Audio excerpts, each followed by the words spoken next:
A warm welcome to the program, and as always, thank you very much for joining us. It's 24 hours to general elections in South Africa, the country's sixth democratic election since returning to democracy after the exit of apartheid 25 years ago.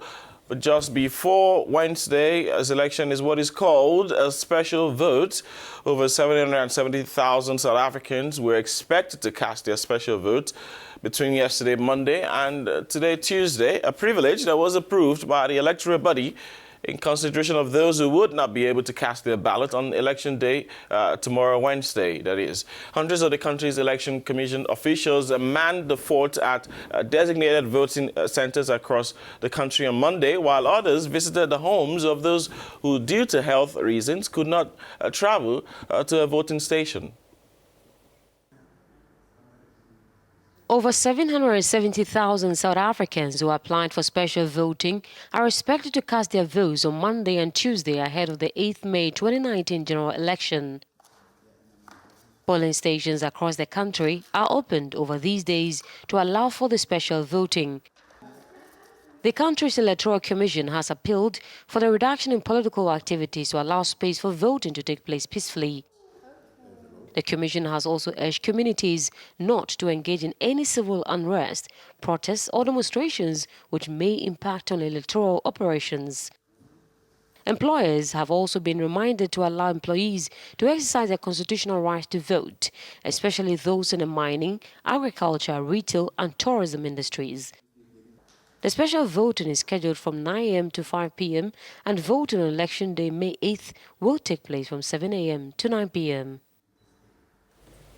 As we've just seen in this subject, South Africans are undecided. Under a range of 18 to 30 years old, those called born-free have chosen to abstain. But the ANC is expected to win this election, a party that is caught up in corruption scandals and has to face the rise of parties like the Democratic Alliance or the Economic Freedom Fighters of Julius Malema. Celui des combattants pour la liberté économique de Julius Malema, n'est-ce pas, Jerry?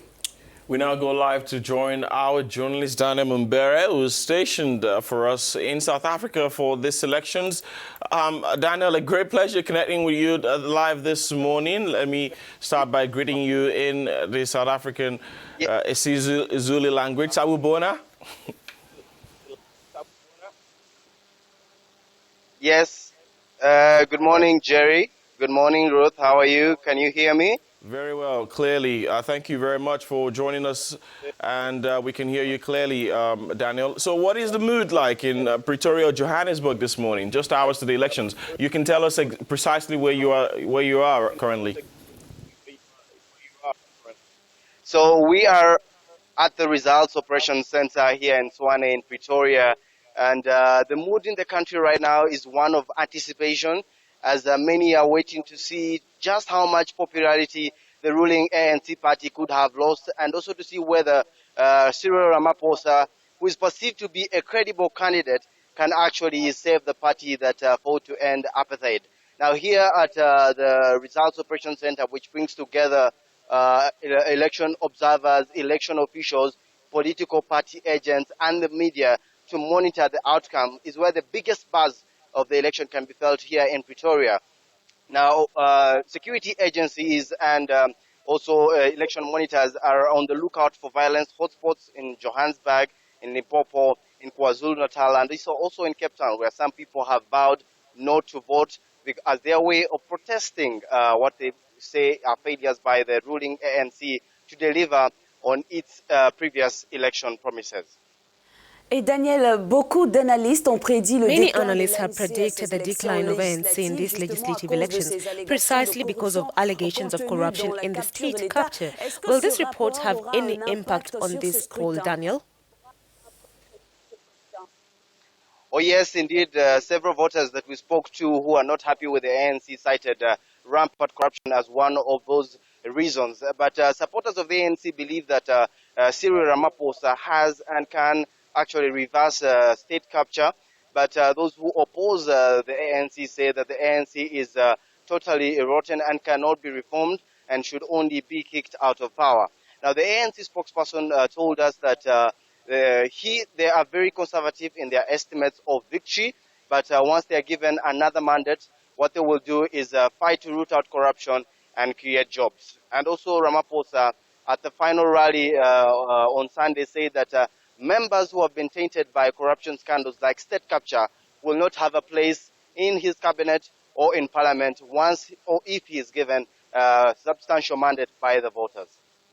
Daniel, could you quickly recap the issues that have dominated the campaigns as we count down to the ballot tomorrow, which is the D-Day?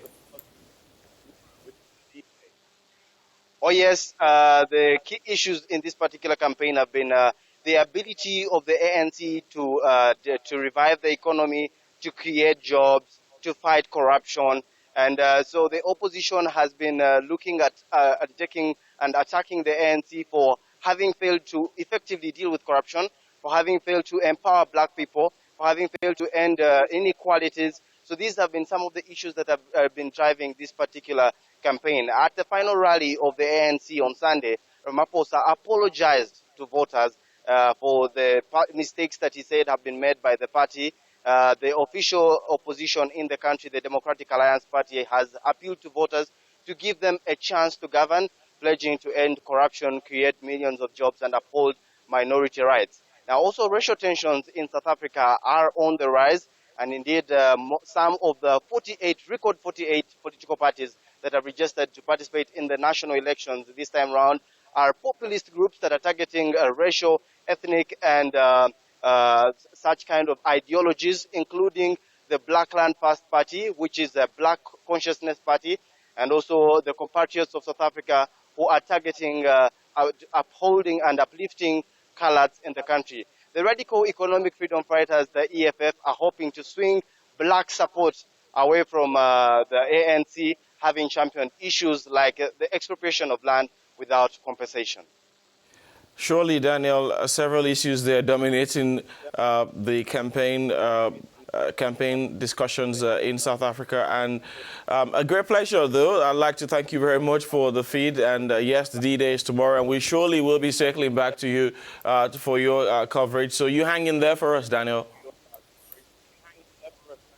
All right. Thank you very much, Jerry, and thank you very much, Ruth.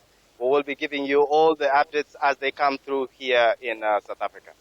And surely we're expecting and waiting here to receive all of that for our viewers around Africa. Thank you very much, Daniel.